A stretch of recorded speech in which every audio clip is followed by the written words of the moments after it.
Content monetization setup পাবো কিনা, Facebook আমাকে দিবে কিনা, আমার তো কোনো লাইক কমেন্ট নেই, আমার ভিউ নেই, ফলোয়ার নেই।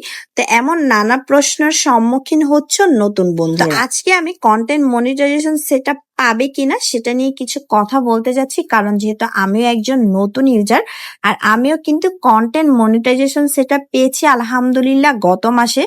আমি কিন্তু 7-8 মাস হয়েছে এই প্ল্যাটফর্মে কাজ করতেছি।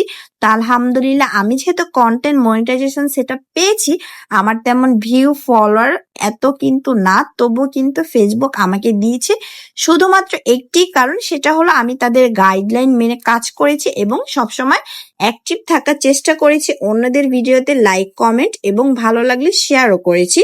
আর এটাই কিন্তু ফেসবুকের সব থেকে গুরুত্বপূর্ণ রুলস, সেগুলো কিন্তু মেনে কাজ করতে হবে, তাহলেই ফেসবুক থেকে কন্টেন্ট মনিটাইজেশন সেটআপ অবশ্যই তোমাদেরকে দিবে।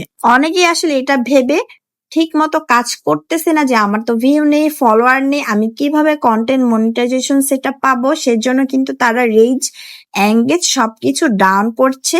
আর এগুলো করলে কিন্তু ফেসবুক কখনোই তোমাকে কন্টেন্ট মনিটাইজেশন সেটআপ দিবে না। আর ফেসবুক থেকে যদি কন্টেন্ট মনিটাইজেশন সেটআপ পেতে চাও, অবশ্যই তাদের রুলস অনুযায়ী কাজ করতে হবে, এঙ্গেজ রিচ সবসময় ঠিক রাখতে হবে, তাহলে কিন্তু তোমরা ফেসবুক থেকে কন্টেন্ট মনিটাইজেশন সেটআপ পেয়ে যাবে।